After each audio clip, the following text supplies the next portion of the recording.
At 10:42 a.m., the sound that silenced the entire bank wasn't an alarm.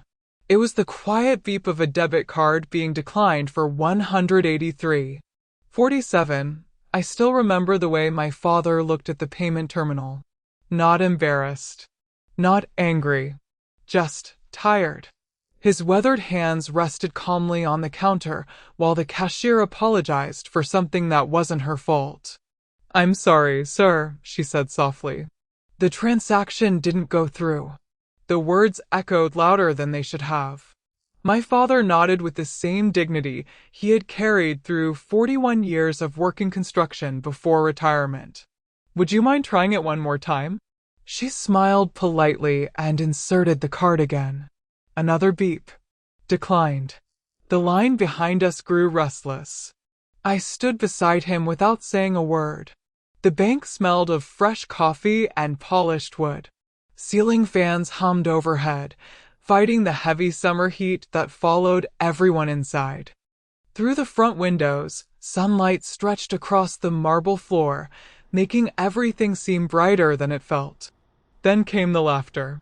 It wasn't loud at first. Just enough for everyone to hear. I didn't need to turn around to know exactly who it belonged to. My cousin Marcus. "Guess retirement isn't treating Uncle Raymond too well," he joked. A few relatives standing behind him chuckled. Then my aunt folded her arms and sighed dramatically. "I told everyone years ago," she announced, making no effort to lower her voice. "Hard work doesn't make you successful anymore. Look at him." My father kept his eyes on the payment terminal. He didn't defend himself. He never did. Marcus stepped closer, shaking his head as though he pitied us. "Spent his whole life working and can't even buy groceries. That's sad." Someone else laughed. Another voice joined in. "Worthless." The word landed harder than I expected. Not because it surprised me. Because they believed it. I looked at my father. He didn't flinch.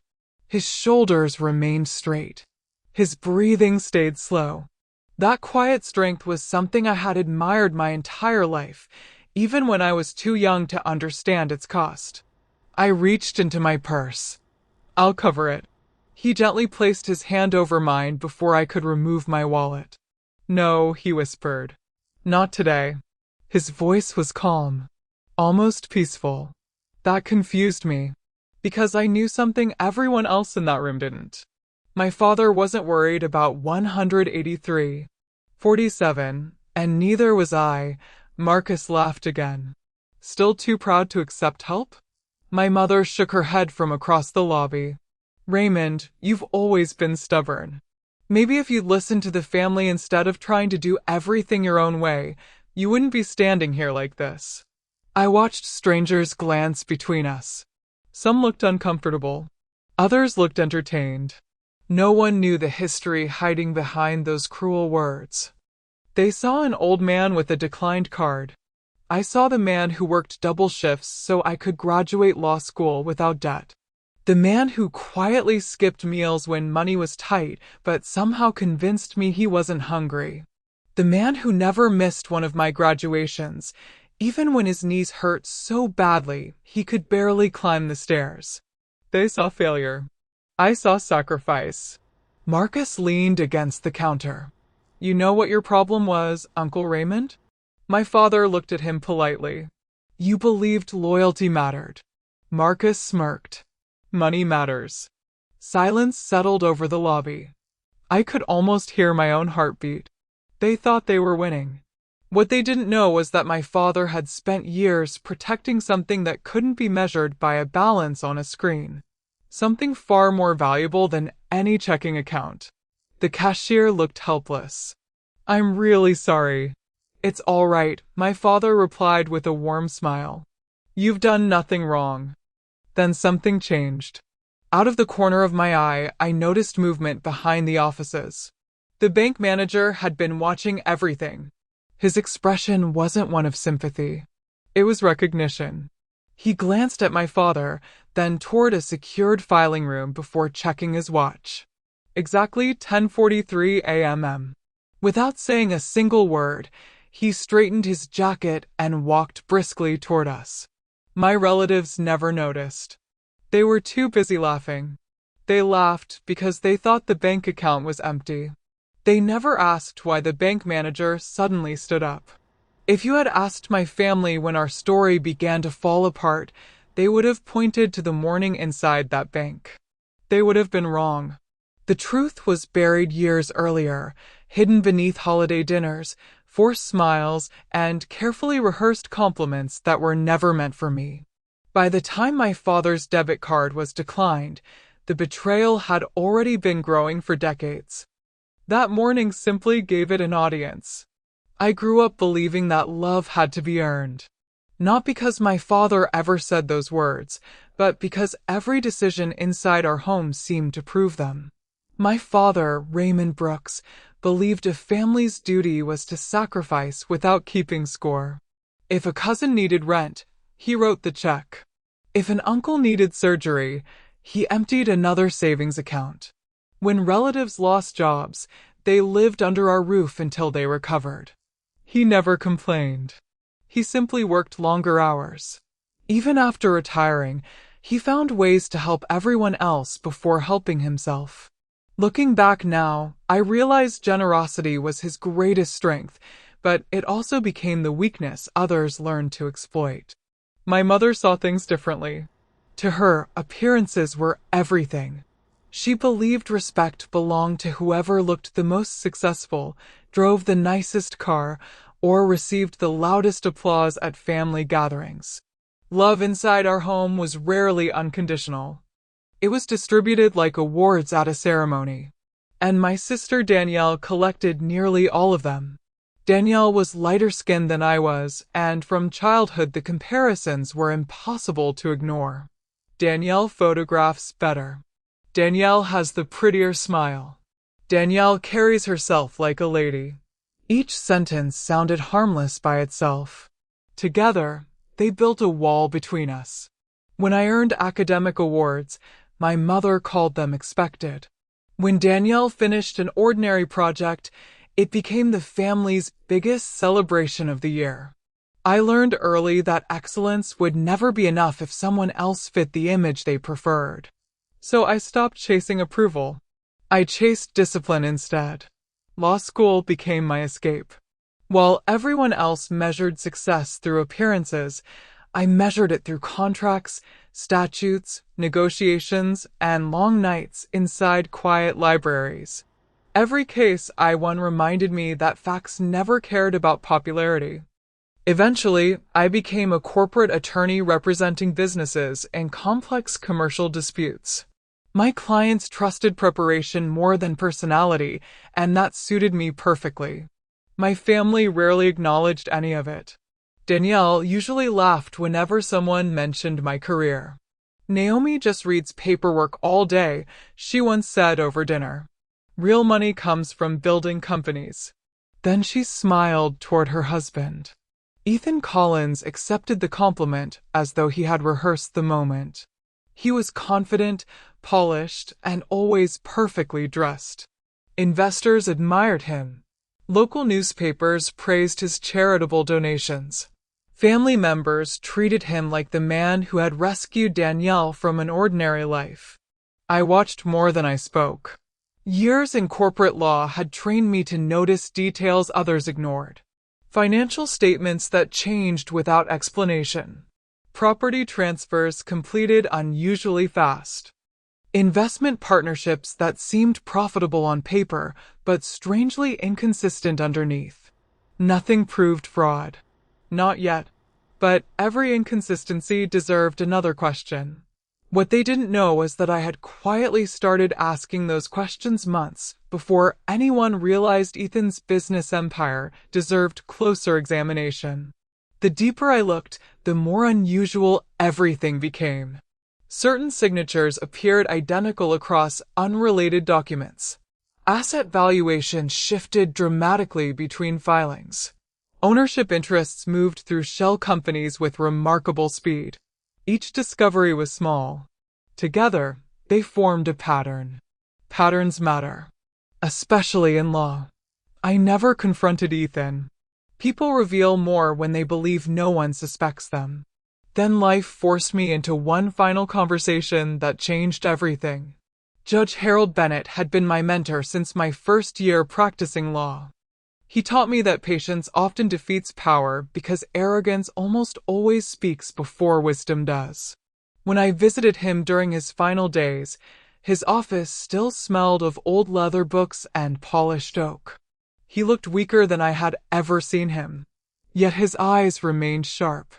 He motioned toward a sealed leather portfolio resting beside his chair. "Naomi," he said quietly, "promise me something." "I will. Don't open this because you're curious." I nodded.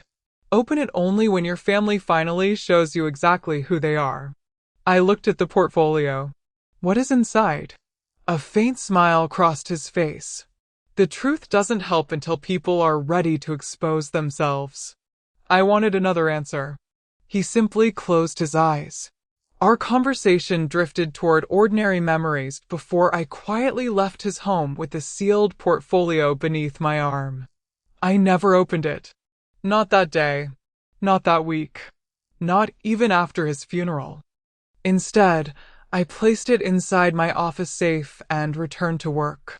Sometimes I wondered whether it contained old case files. Perhaps family documents.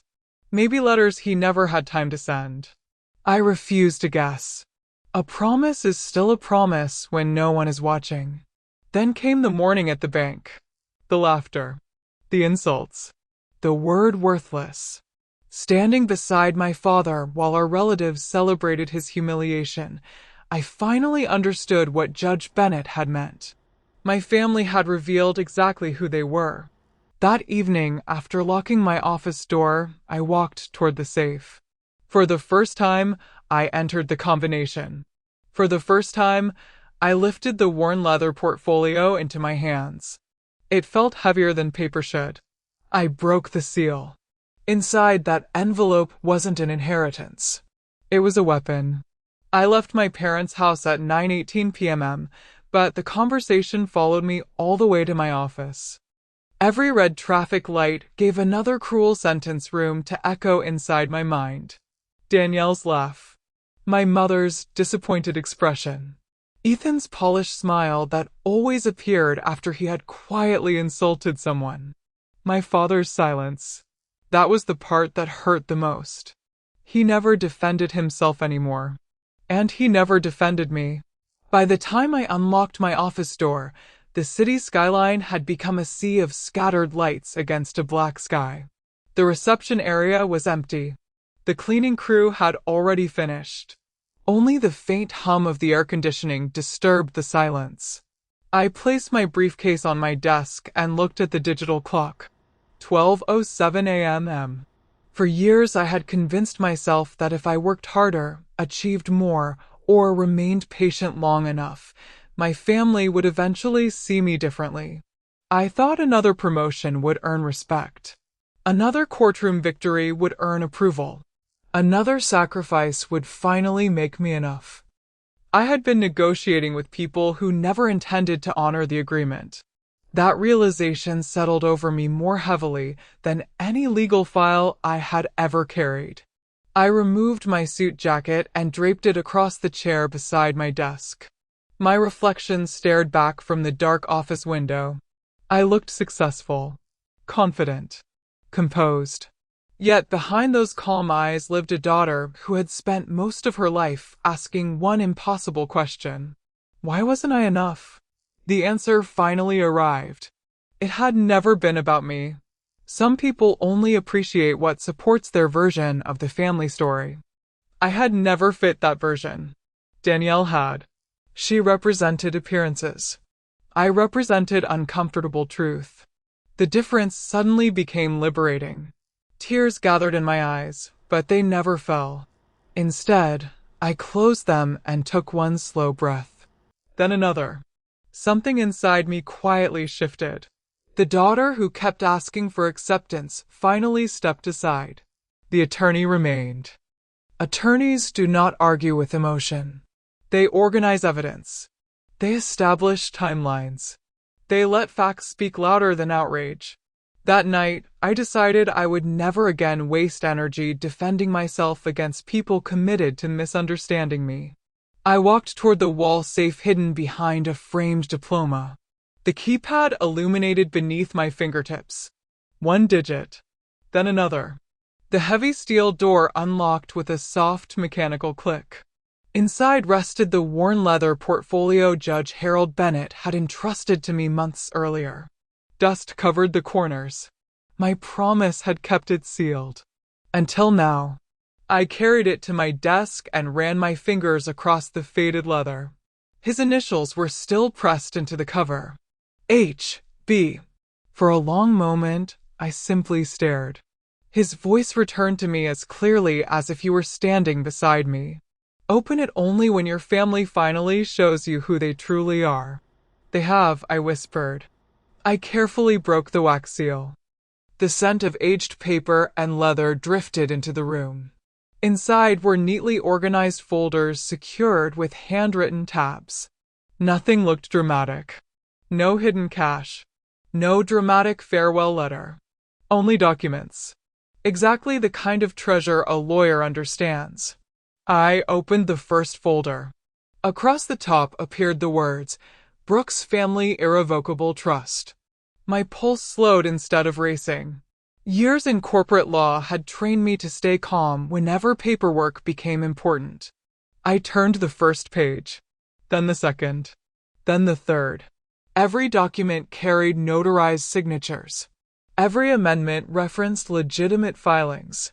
Every page had supporting documentation attached. The trust had been established years earlier, long before Ethan Collins entered our family. I continued reading. Property deeds, commercial real estate holdings, equity interests, dividend schedules, private lending agreements. Everything connected through one carefully constructed legal framework. Then I found my father's signature. Again and again. My father had quietly funded investment partnerships over nearly 2 decades. Small amounts at first, larger contributions later. He had never mentioned any of it. He had never asked for recognition. He simply invested patiently while everyone assumed he was giving everything away. I reached another folder. Corporate ownership records. Several companies Ethan publicly described as his own had received substantial early funding from trusts connected to my father. Not gifts. Investments. Legally documented investments. Profit-sharing agreements accompanied every transaction. My breathing became slower, more deliberate. This wasn't merely surprising. It changed everything. Then the financial statements began. Columns of numbers stretched across page after page. Capital contributions, dividend distributions, asset transfers. Most matched perfectly. Some did not. I reached for a yellow legal pad and began making notes. Transfer date, account reference, supporting exhibit, cross-reference. One discrepancy became 3. 3 became 7. 7 became 15. Patterns emerged exactly as they often did during complex commercial litigation. Money had moved. Ownership had shifted. Documentation had been altered. I compared signatures. Several appeared inconsistent with earlier originals. Valuation reports changed dramatically between filings. Certain distributions simply disappeared. Someone had redirected assets. Someone had hoped nobody would notice. Unfortunately for them, I spent my career noticing details. Then I discovered another folder. Its title stopped me completely. Beneficiary Impact Reports. Inside were case summaries involving families who had trusted Ethan's investment firm. Teachers, retired veterans, small business owners, church leaders.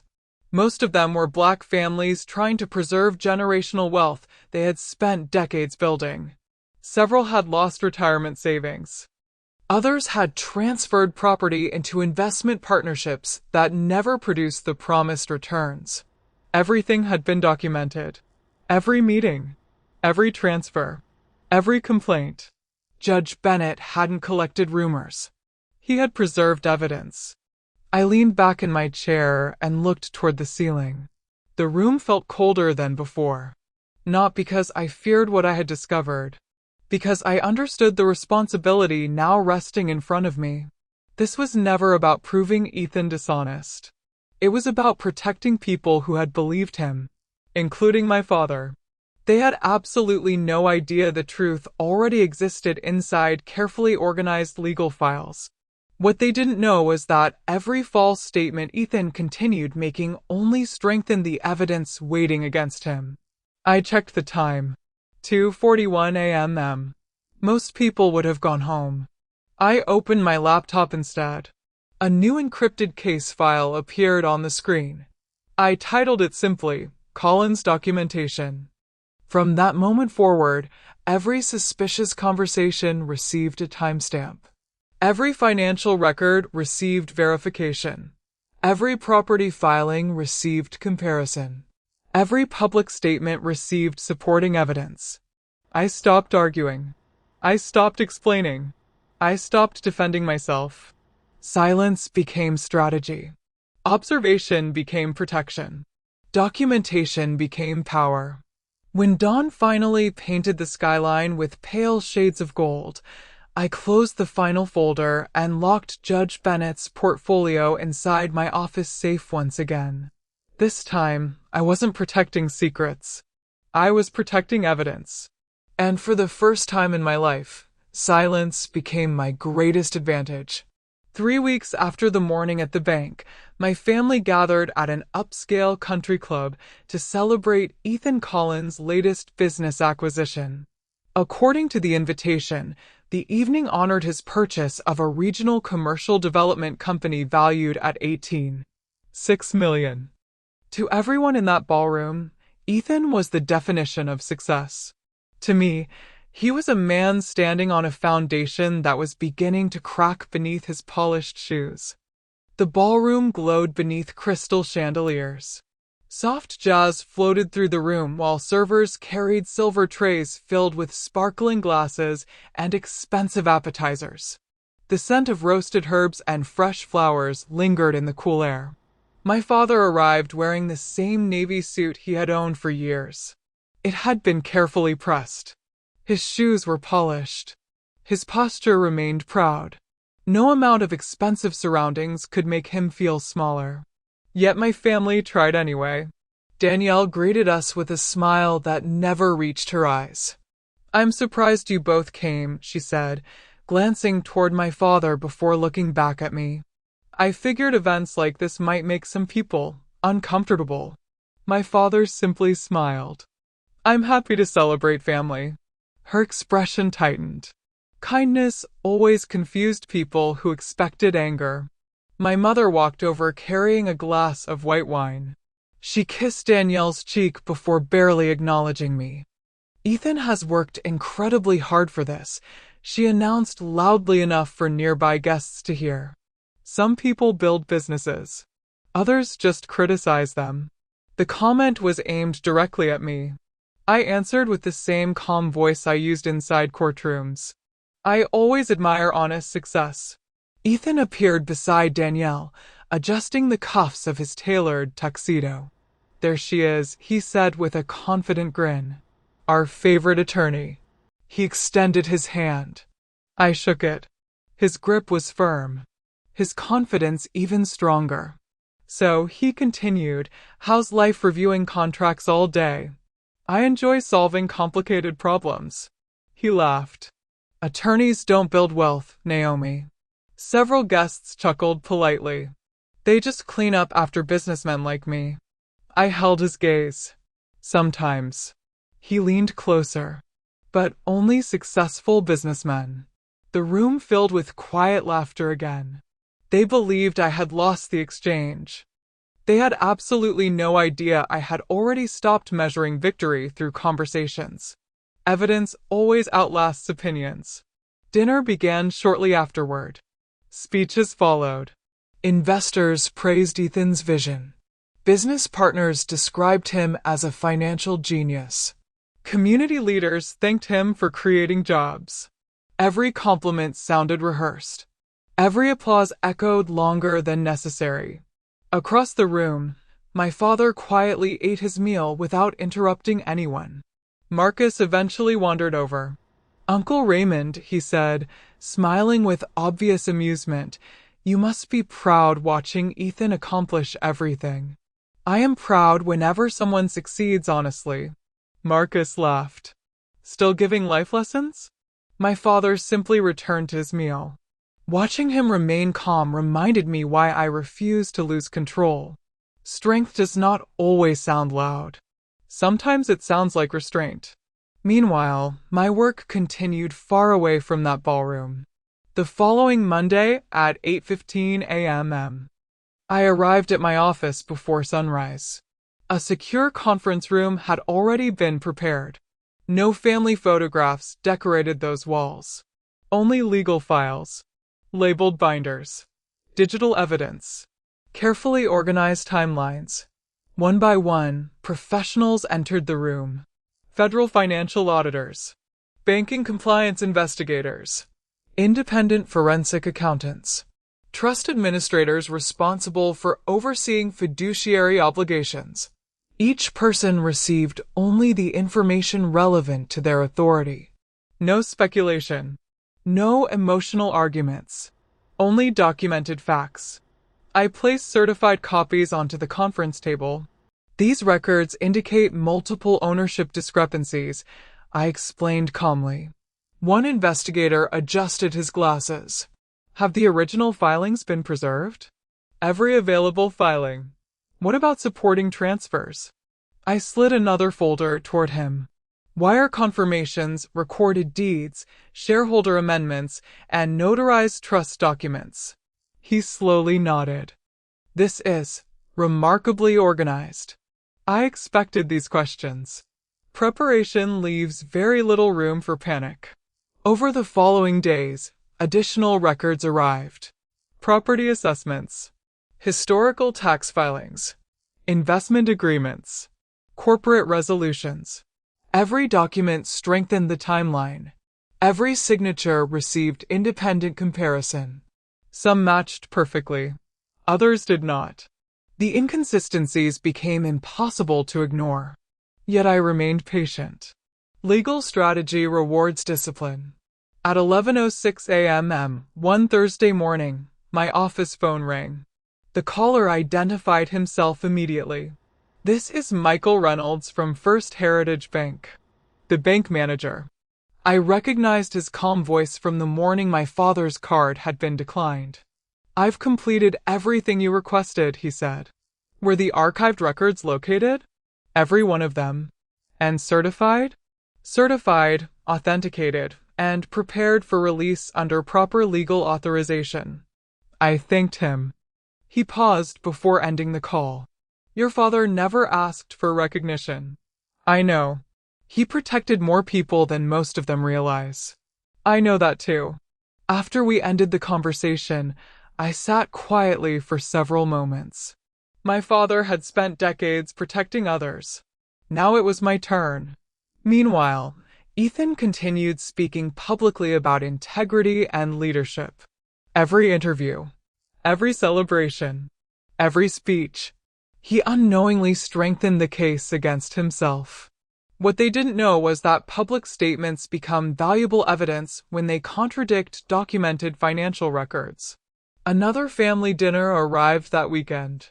Danielle admired a diamond bracelet Ethan had recently given her. My mother complimented his generosity. Marcus praised Ethan's business instincts. Then Ethan looked directly at me.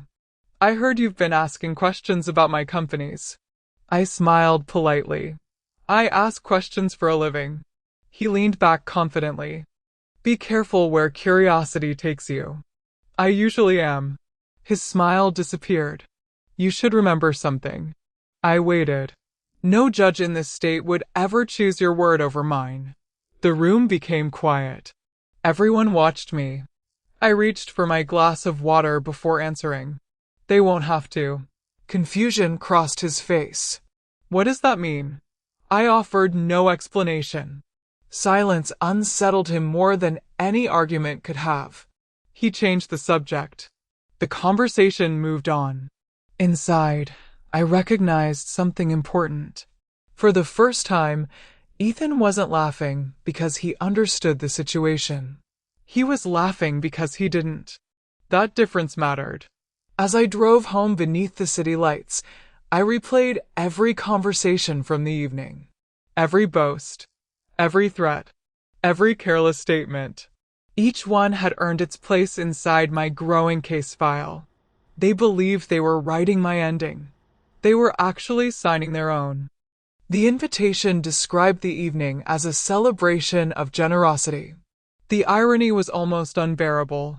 At exactly 7 p.m., black luxury sedans lined the entrance of the Grand Ashford Ballroom while photographers captured executives, judges, philanthropists, and investors arriving beneath rows of golden lights. Crystal chandeliers reflected across polished marble floors, and a string quartet played softly near the entrance. The room represented influence. Every conversation carried the weight of money, reputation, or power. I arrived wearing a tailored black pantsuit with sharp silver buttons. It wasn't chosen for elegance alone. It was my armor.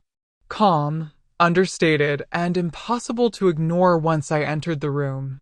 My father walked beside me. His gray suit was older than most of the luxury watches surrounding us, yet he carried himself with quiet dignity. He had always understood something wealth could never purchase: character. Unfortunately, many people in that ballroom valued appearances far more. Danielle spotted us first. She leaned toward Ethan and whispered something that made them both smile. By the time we reached our table, my mother was already waiting. "I didn't expect you to come," she said, barely looking at my father. "It's a community fundraiser," he answered gently. "I wanted to support it."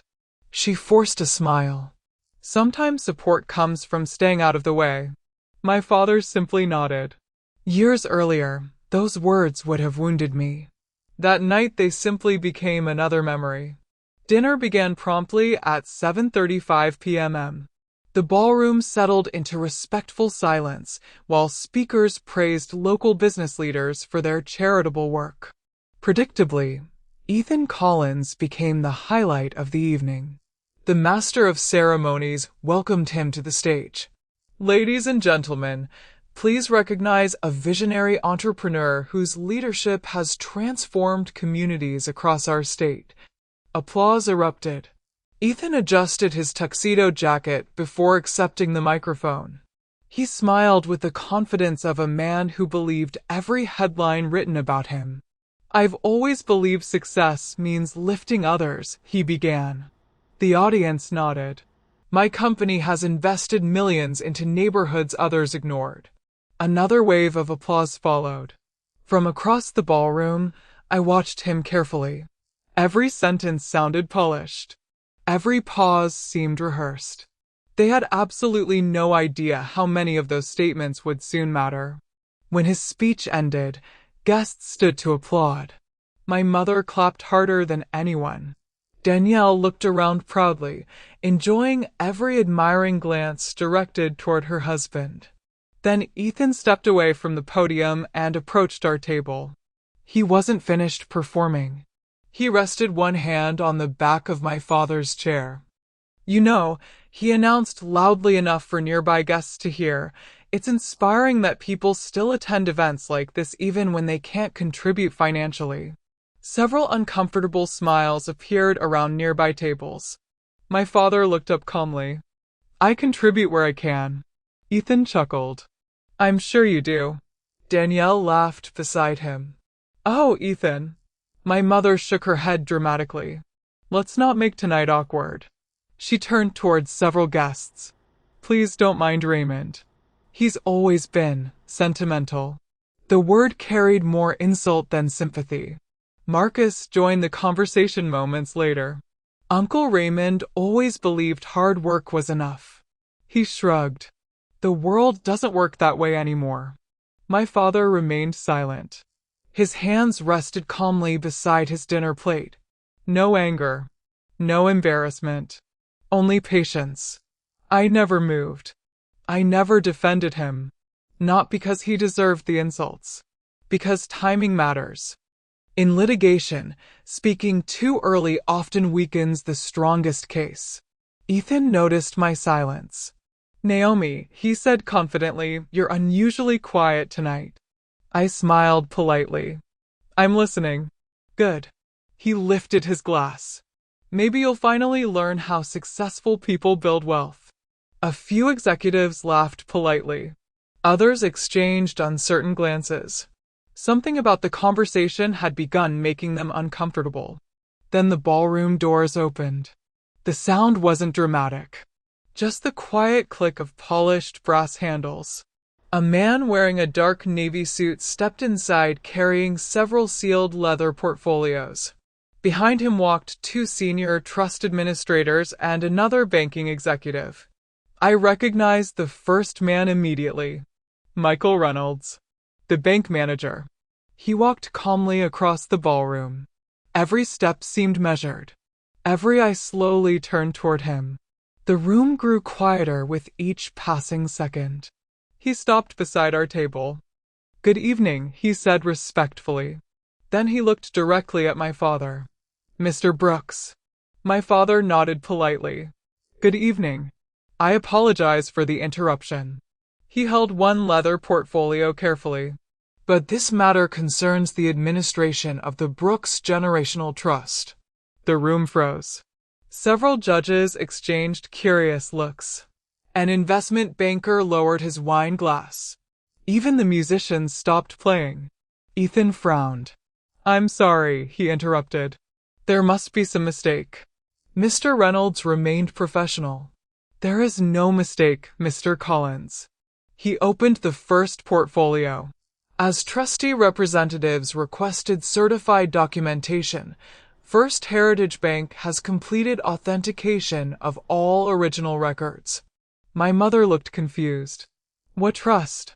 Mr. Reynolds answered calmly. The confidential Brooks Generational Trust established approximately 19 years ago. Danielle stared at her father. Dad? My father remained silent. I watched him carefully. His expression never changed. Mr. Reynolds continued. The trust currently maintains controlling interests in multiple commercial properties, dividend-producing investment partnerships, charitable endowments, and several privately held business entities. A wave of whispers spread through the ballroom. Someone quietly repeated the words. Controlling interests? Another guest leaned forward. I thought Collins Capital owned those assets. Mr. Reynolds turned another page. Collins Capital operated portions of these holdings under legally binding management agreements. He paused. Ownership remained with the trust. The silence became almost physical. Ethan stepped forward. That's ridiculous. His voice rose noticeably. My company purchased every one of those investments. Mr. Reynolds removed another certified document. No, sir. He placed it on the table. Recorded deeds. Another followed. Executed trust agreements. Then another. Shareholder amendments. Finally, several notarized investment contracts. Every document carried official certifications. Every signature had been verified. Trust administrators began distributing identical copies to attending legal observers and independent board members already present at the gala. I remained seated. I never reached for a single document. I already knew what they contained. Ethan grabbed one contract. This paperwork means nothing. He laughed loudly. We changed these ownership structures years ago. Several attorneys looked toward him. One quietly asked, through what authority? Ethan answered immediately. I authorized every transfer myself. The attorney frowned. You personally? Of course. Another document was opened. One judge adjusted his glasses. This agreement specifically limits your authority. Ethan barely glanced at it. Those restrictions were ignored. The words escaped him before anyone asked another question. He kept talking. We moved assets whenever it benefited the company. A forensic accountant looked up. Without trustee approval? Ethan waved dismissively. We didn't need approval. The room became silent again. Absolute silence. Every attorney understood exactly what he had admitted. Every banker understood the fiduciary implications. Every executive recognized the legal disaster unfolding in real time. What they didn't know was that Ethan had just eliminated the need for anyone else to explain the fraud. He continued trying to defend himself. Each sentence made everything worse. I signed whatever documents were necessary. I controlled those distributions. I made those decisions. No one interrupted him. Neither did I. I simply watched. Because the loudest person in the room had just confessed to everything. The ballroom emptied before the dessert course was ever served. No one announced the end of the gala. It simply dissolved beneath the weight of the truth. By 9:14 p.m., conversations had shifted from charitable donations to fiduciary obligations, trust administration, and corporate liability. The same executives who had applauded Ethan less than an hour earlier now avoided standing beside him. Reputation moves quickly. Evidence moves faster. I remained seated while attorneys gathered copies of the certified records. Trust administrators carefully returned the original documents to their portfolios. Every movement was deliberate. Every signature now carried consequences. Ethan stood frozen in the center of the ballroom. For the first time since I had known him, he had no audience left to impress. Only witnesses. One of the senior attorneys approached him. Mr. Collins, she said professionally, I strongly recommend that you refrain from making any additional statements until you've retained independent legal counsel. I've done nothing wrong, Ethan replied. His voice lacked the confidence it carried only minutes earlier. Another attorney calmly closed a portfolio. Whether that is true will be determined through the appropriate legal process. No one argued. No one celebrated. Justice rarely begins with shouting. It begins with paperwork. I quietly stood beside my father. He looked exhausted. Not defeated. Just tired. I think it's time we go home, I said. He nodded without speaking. Outside, the evening air felt cool against my face. Flashing camera lights had already appeared near the entrance as local reporters noticed prominent guests leaving much earlier than expected. Neither of us stopped to answer questions. Some stories deserve the courtroom before the headlines. The following Monday began at 8:02 a.m. My office conference room filled with bankers, forensic accountants, trust administrators, and litigation specialists. This time, the purpose wasn't discovery. It was action. Every document Judge Bennett had preserved became part of an organized legal strategy. Civil complaints were drafted. Emergency injunctions were requested. Petitions seeking preservation of financial records were prepared before any evidence could disappear. Bank compliance officers confirmed suspicious transfers requiring immediate review. Federal financial investigators requested certified copies of the trust documentation. No one rushed. Every procedure followed established legal protocol. Because strong cases are built through discipline, not emotion. By Wednesday afternoon, the first court orders had been issued.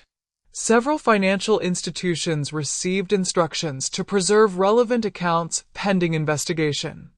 Within hours, multiple corporate accounts connected to Ethan's companies were temporarily frozen. Commercial lenders suspended pending financing agreements. Insurance carriers requested internal reviews.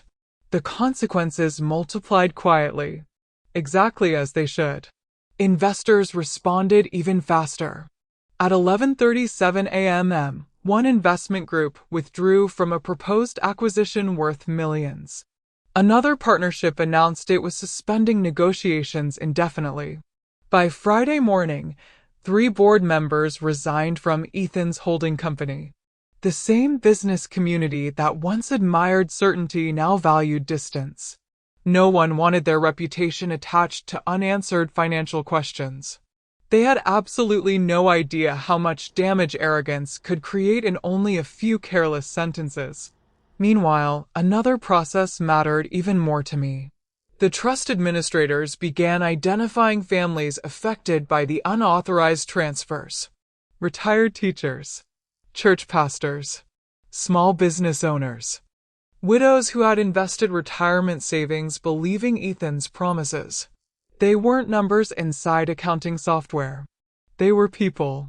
Many had trusted him because they believed success and integrity always traveled together.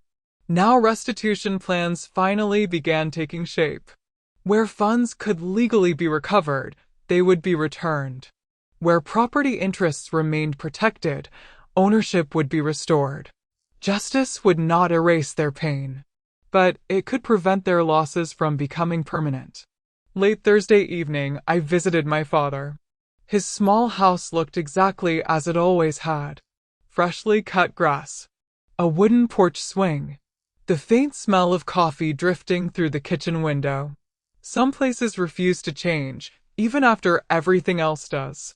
He opened the front door before I knocked. "I was hoping you'd come."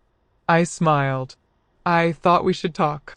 We sat together at the old dining table where he had once helped me with homework after working 12-hour shifts.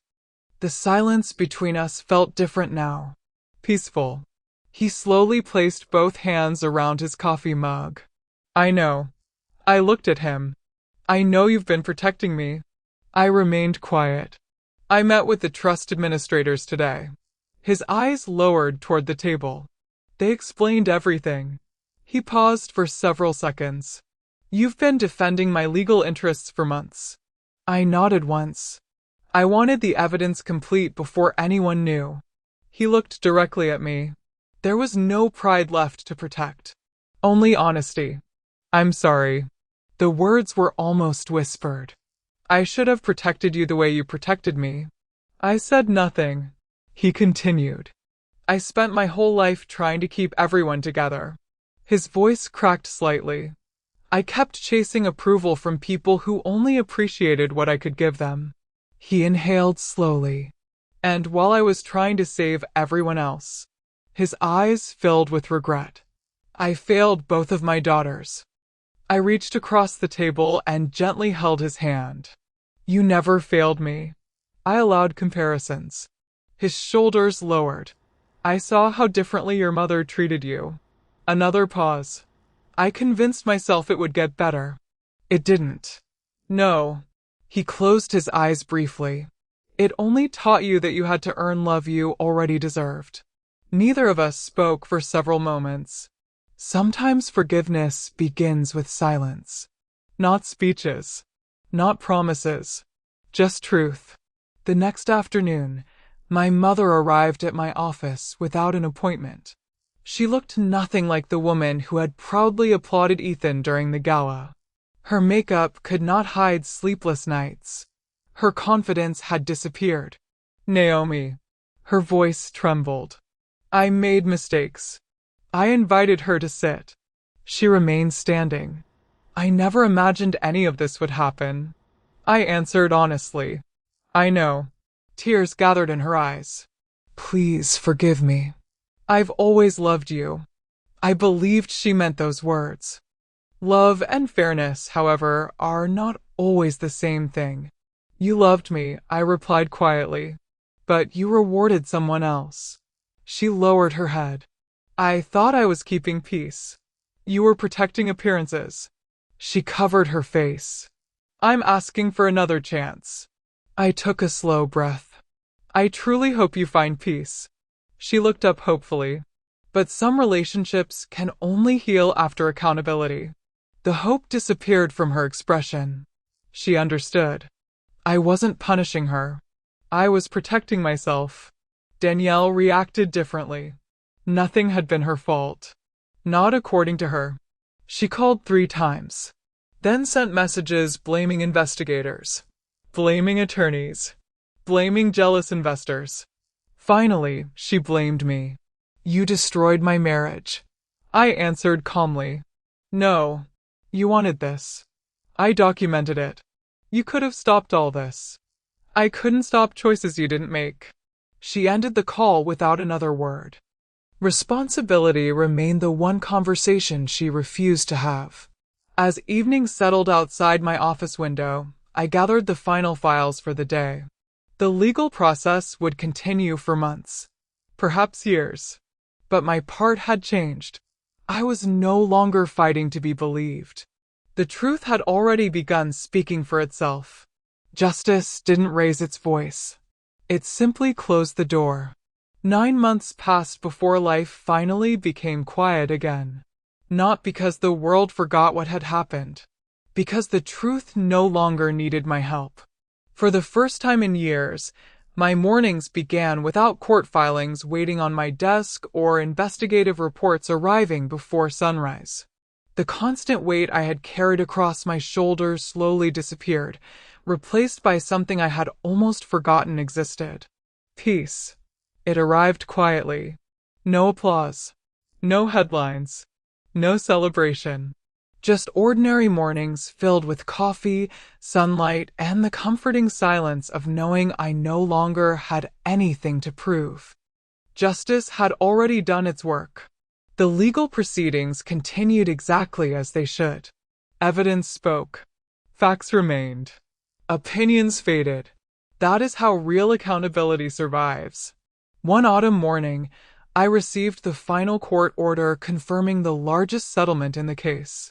The judge approved comprehensive restitution for every eligible family harmed by Ethan's fraudulent investment scheme. Independent trustees immediately began distributing recovered funds according to court-supervised agreements. I sat alone in my office reading each page. Not because I doubted the outcome. Because every name represented a family that had trusted the wrong person. Retired teachers recovered savings they believed were gone forever. Small business owners regained ownership interests that had been improperly transferred. Widows received compensation that allowed them to remain inside homes they had nearly lost. Church ministries resumed community programs that financial losses had forced them to suspend. The settlements could never return the years stolen through deception. But they restored something equally valuable. Dignity. That mattered more than any courtroom victory. By then, Ethan Collins had disappeared from every business publication that once praised him. His company entered court-supervised liquidation after investors permanently withdrew their support. Banking relationships ended. Professional licenses became the subject of continuing disciplinary proceedings. Former business partners testified openly rather than protecting his reputation. No one celebrated his downfall. There was nothing satisfying about watching arrogance destroy an entire career. The destruction had been entirely self-inflicted. He spent years believing confidence could replace integrity. Eventually, integrity collected the debt. Danielle's life changed just as dramatically. Without Ethan's wealth, the image she had spent years protecting collapsed almost overnight. The luxury home was sold. The expensive vehicles disappeared. Designer handbags that once filled social media photographs quietly appeared in consignment stores. Friends who admired her lifestyle stopped calling when there was no lifestyle left to admire. For years she had measured success by appearances. Now appearances offered nothing in return. I genuinely hoped she would someday discover the difference between wealth and worth. Only she could make that decision. My mother aged more during those months than she had during the previous decade. Regret leaves marks no mirror can hide. She continued writing letters. Some apologized. Others simply described memories from my childhood she wished she had handled differently. I read every one. I answered only a few. Forgiveness and reconciliation are not identical. I forgave her because bitterness would have imprisoned me alongside the past. But rebuilding trust requires two people, consistent actions, and time. Some relationships never return to what they once were. And sometimes they shouldn't. My father changed the most. Without the constant pressure to satisfy relatives who never appreciated his sacrifices, he finally invested his energy where it belonged. The Brooks Generational Trust expanded beyond financial preservation. It became a promise. Scholarships were established for first-generation college students pursuing law, finance, accounting, and business ethics. Young entrepreneurs received mentorship instead of impossible interest rates. Community organizations gained funding for financial literacy programs teaching families how to preserve generational wealth instead of merely creating it. Watching my father smile during those scholarship ceremonies healed something inside me. People finally recognized him for what he had always been. Not because he became wealthy. Because they finally saw his character. One afternoon, he looked at me across the foundation's conference table. "You finished what I started." I smiled. "No." I gently shook my head. "We protected it together." His eyes filled with quiet pride. This time, neither of us needed another word. Several months later, I fulfilled a promise I had quietly carried since opening Judge Bennett's leather portfolio. I established the Bennett Legacy Foundation, a nonprofit legal organization dedicated to protecting Black generational wealth from financial exploitation, predatory contracts, and fraudulent investment schemes. Families no longer needed expensive corporate attorneys before asking simple questions. Education became their first defense. Legal protection became their second. Transparency became their strongest investment. Every seminar reminded me why Judge Bennett had trusted me. Knowledge protects people long before lawsuits become necessary. On the anniversary of the charity gala, I stood outside my new office building just before sunset. Golden light reflected across the glass windows. A cool breeze moved through the city streets. Employees laughed as they left work. Traffic rolled steadily in the distance. Life continued. I wore the same tailored black suit I had worn the night everything changed. Months earlier, it had felt like battle armor. Now it simply felt like clothing. Because the battle was over. I finally understood something that had taken me years to learn. I never wanted revenge.